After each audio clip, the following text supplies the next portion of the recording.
Assalamualaikum warahmatullahi wabarakatuh. Bismillahirrahmanirrahim. Rabbi shrah li sadri wa yassir li amri wahlul 'uqdatam min lisani yafqahu qawli.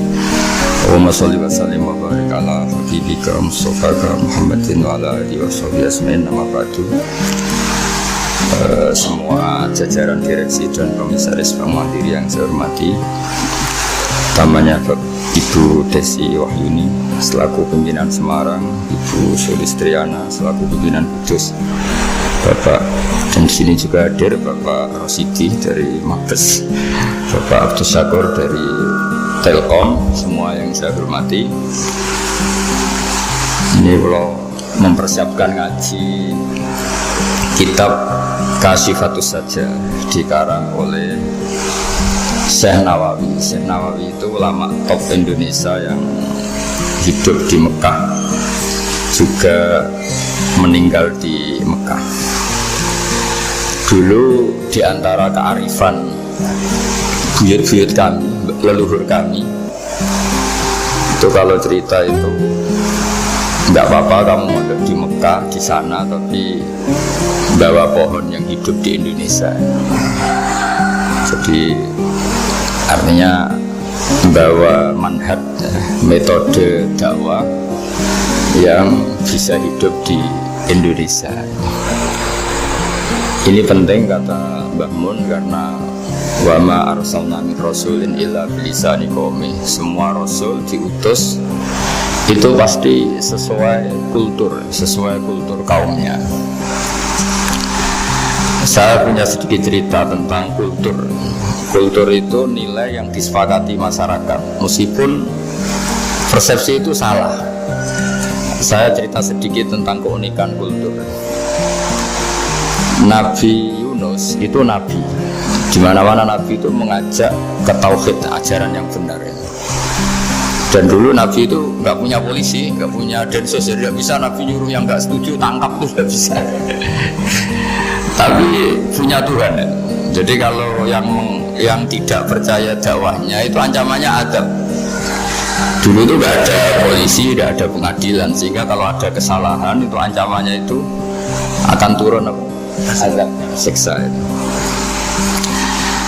Sekarang kan kalau kita jadi pemimpin kan agak enak itu, punya keamanan, punya macam-macam lah. Singkat cerita, sudah dakwah sekian tahun itu umatnya agak percaya kalau beliau seorang nabi, bahwa ajaran tauhid itu benar ya. Akhirnya cerita ini terkenal sekali, mungkin beberapa terputus ya, tapi terputus cerita ini saya ceritakan secara lengkap. Terus beliau cerita, ini waktu sudah lama saya dakwah, sudah lama saya sosialisasi itu tentang kebenaran, Anda tetap nggak iman ini 3 hari lagi pasti ada adab. 3 hari ada adab itu delalah masyarakatnya tuh kepikiran, jangan-jangan iya itu. Nah ketika jangan-jangan iya itu diintip, rumahnya Nabi Yunus itu diintip, ya agak aneh. Diintip delalah orangnya nggak ada itu. Kalau Quran bahasakan abaqo itu minggat itu pergi gak pamit ya. Itu bahasanya abaqo itu minggat. Meskipun kita tidak mungkin membahasakan Nabi itu minggat, tapi dibahasakan tindakan kan tidak mungkin karena gak pamit ya. Jadi harus dibahasakan minggat itu. Quran sendiri bahasakan abaqo. Nah cara berpikir masyarakat gini, kalau kampung ini mau dibalik sama Allah, mau ada adab, logikanya yang tahu akan ada adab itu pasti sudah pergi. Padahal Nabi Yunus pergi ini bukan karena takut adab, mangkel. Niai suwi gagal seminggat ya kan gitu. Jadi ada kiai minggat itu ya ada dalilnya, karena dulu itu kalau mangkel itu suami mangkel istri itu ya harus minggat, istri harus minggat. Dulu itu ya boleh, maksudnya boleh itu ya kalau darurat ya minggat sedikit lah, tidak apa-apa. Nah Nabi Yunus itu minggat tadi abaqo itu kalau dalam bahasa Arab pergi gak pamit ya. Kalau orang Jawa bilang minggat. Kalau itu sebenarnya saking mangkelnya, saking emosinya, beliau akhirnya meninggalkan kaumnya tanpa pamit. Tapi kaumnya itu menjadi tahu bahwa ini serius Yunus. Buktinya dia agak berani di kampung, berarti mau ada adab betul itu. Dan efek positif dari teori itu, teori kultur tadi, kalau ada azab pasti dia pertama yang lari. Kayak dukun itu, kenapa kita tidak percaya dukun nomor itu? Itu kan paling yang minta nomor dulu ada SDSB itu, forecast itu kan paling salam template-nya kan 100.000. Padahal dulu forecast itu berapa? Kalau menang kan miliaran ya, juta. Itu untuk kultur kita agak percaya dukun kan, ngapain ngumpulin uang 100.000 kalau dia tahu nomornya kan mendingan tombok sendiri. Itu kan. Jadi orang itu mesti punya teori umum untuk membenarkan sesuatu atau membohongkan itu. Akhirnya umatnya Nabi Yunus itu iman. Iman itu artinya percaya kalau ini tidak main-main. Buktinya Nabi Yunus gak berani di situ. Akhirnya mereka tobat. Saat itu juga mereka wiridan di lapangan, terus semua kesalahannya diselesaikan. Sampai ada rumah yang sudah dibangun permanen karena di tanah tetangga, dirobohkan saat itu juga.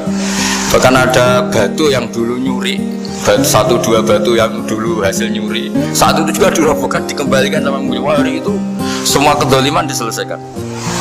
Ini penting saya utarakan, jadi tobat itu tidak hanya istighfar. Kalau istighfar ribet, tobatnya orang punya utang terus istighfar gitu kan ribet. Kan ribet itu. Ada punya utang terus minta maaf itu kan ribet itu. Harus diselesaikan itu. Tobat diterima sama Allah.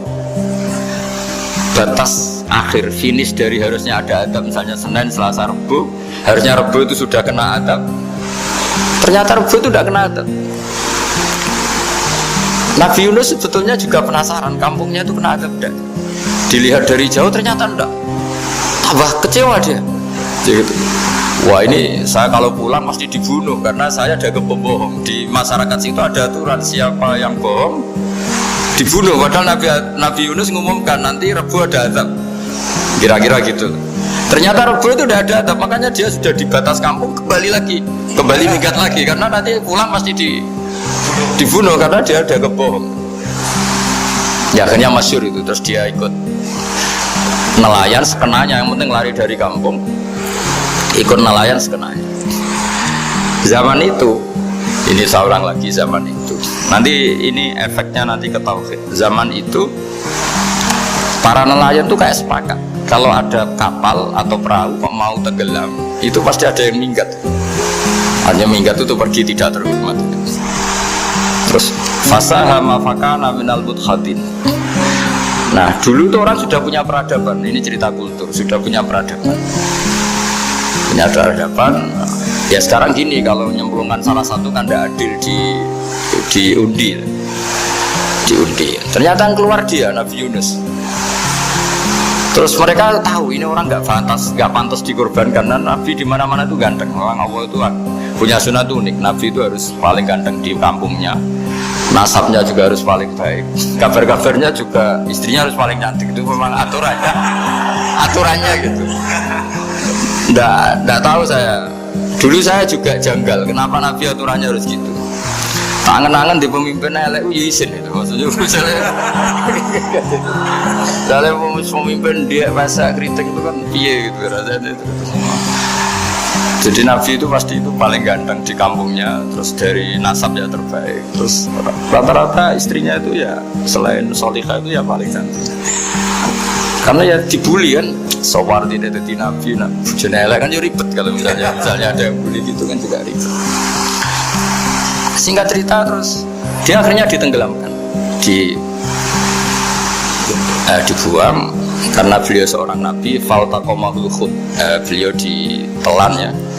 Iltiqam itu tidak digigit, ditelan ya. Karena ditelan beliau udah ngalami dikunyah, ditelan. Iltiqam itu ditelan.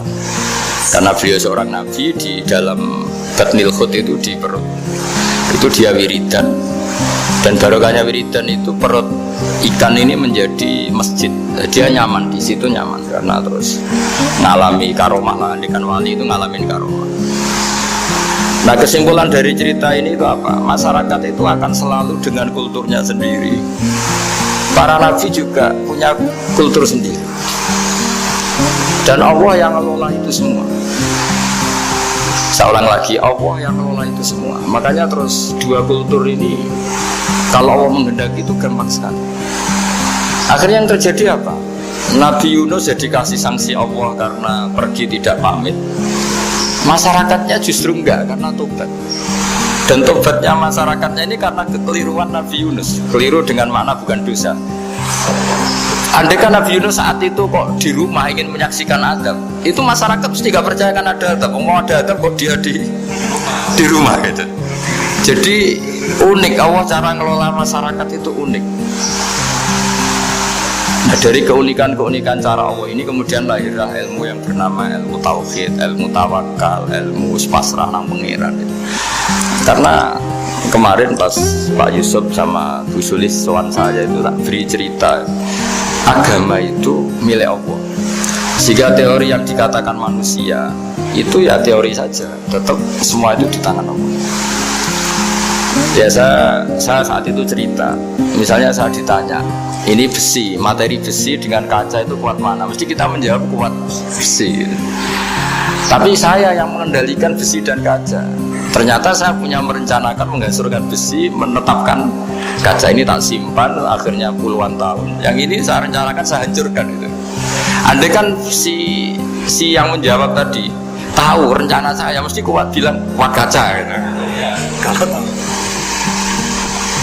Makanya contoh paling gampang tadi, dinosaurus itu hewan paling kuat malah musnah. Pitik yang nggak kuat sampai sekarang. Karena Allah bikin dinosaurus itu punya rencana dihancurkan itu. Sementara ayam enggak, gue rame-rame itu gitu. Sehingga ya sudah. Nah, agama itu seperti itu. Agama itu sesuai rencana Tuhan. Sehingga ini cerita Nabi.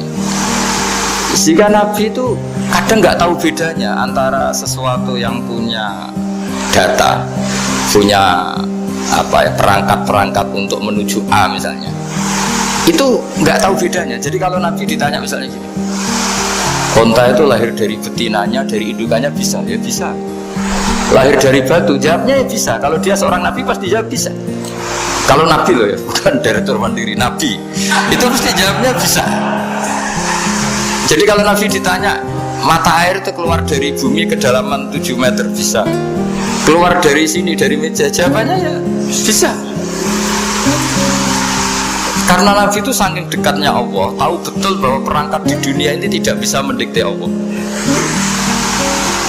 Semua itu kehendak Allah. Logika yang terbangun Nabi itu sebenarnya gampang ya. Kalau kita teliti itu hanya gampang itu, sesuatu yang benar itu pasti bisa dijelaskan secara gampang.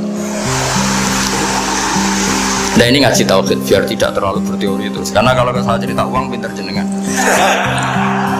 Dan saya tidak ingin pinter tentang uang.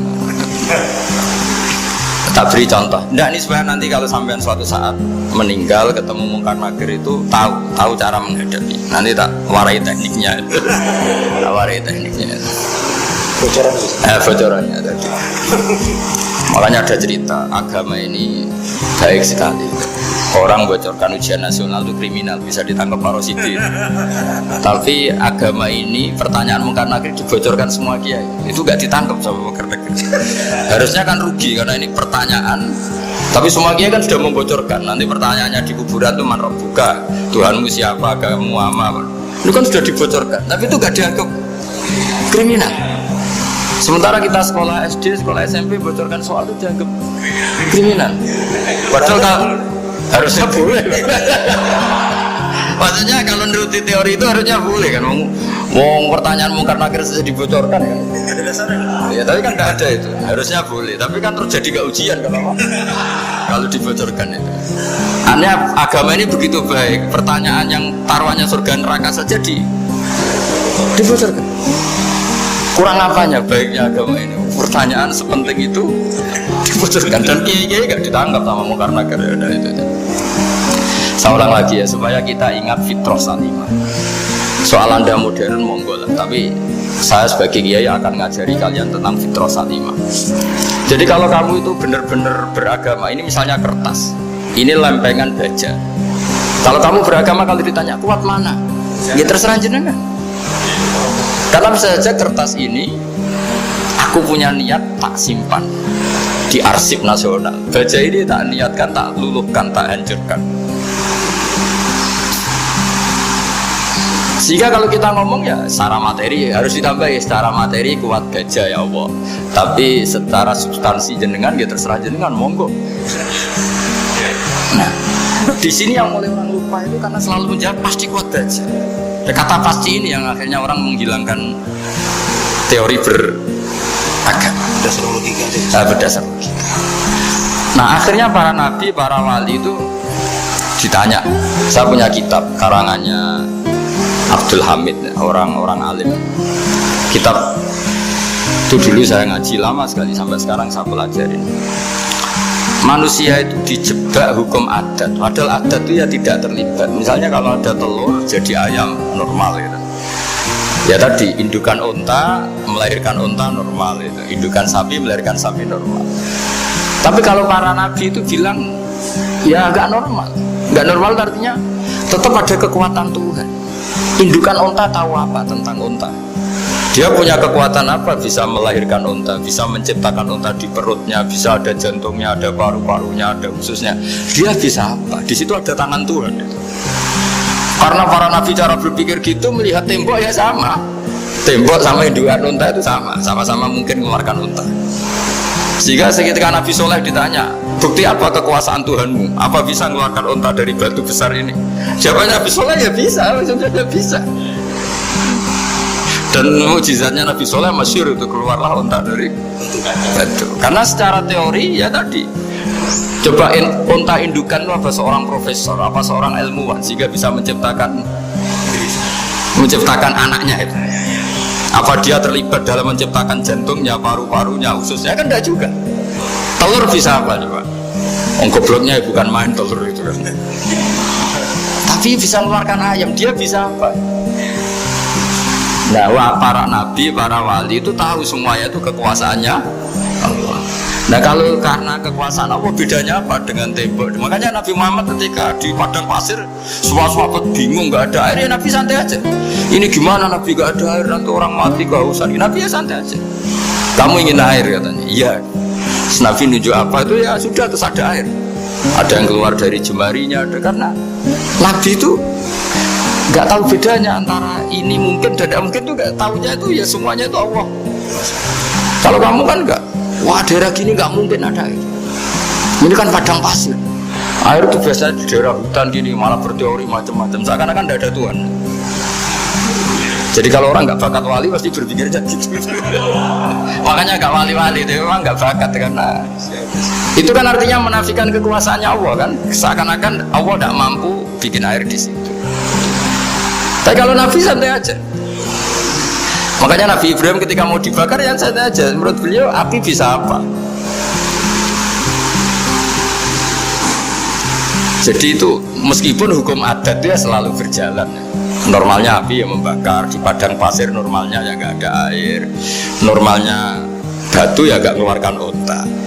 Tapi kamu jangan terjebak oleh keseharian yang Anda lihat. Tetap di balik itu ada kekuasaannya Allah Subhanahu wa Ta'ala. Nah ini yang namanya iman. Dengan iman seperti itu nanti ketika kita mati itu ya santai saja. Ketika kita hidup ya tidak tahu oksigen itu apa masuk ke tubuh kita sistemnya kayak apa, jantung kita ada ikut bikin, paru-paru kita. Artinya zaman kita hidup pun sebenarnya kita tidak bisa ngelola kehidupan itu, tidak bisa. Nah kalau sama nggak bisa nanti setelah mati juga tidak bisa. Ya sudah, ketika kita hidup yang ngelola juga Allah, ketika mati juga yang ngelola. Bedanya apa? Nah, ini di sini terus kita dilatih inna sholati wa nusuki wa mahyaya wa mamati lillahi rabbil alamin. Tapi kenapa kita ragu terhadap kehidupan setelah kematian? Karena ketika kita hidup seakan-akan kita tahu cara hidup. Makanya Allah itu tersinggung betul ketika ada orang merasa bisa ngelola cara hidupnya. Makanya kata Allah, kalau gojlok orang-orang yang kepedean itu, kalau kamu top, mbok jangan mati. Itu falaula in kuntum ghairu madinin tarji'unaha in kuntum shadiqin. Kalau kamu merasa top itu jangan mati. Di mana-mana mati itu tidak top. Falaula idza balaghatil hulqum wa antum khina idzin tanzurun. Mbok ketika nyawa kamu sudah sampai kerongkongan, kamu tarik lagi supaya kamu tidak mati. Mati itu tidak top. Katanya kamu top kok mati. Jangan mati. Kalau top itu jangan mati, jangan miskin, jangan tua, jangan jadi jelek, pokoknya top terus gitu. Itu digojol sama Allah. Tapi orang itu lupa bahwa, nah ketika sehat begini kita seakan-akan ngelola kehidupan.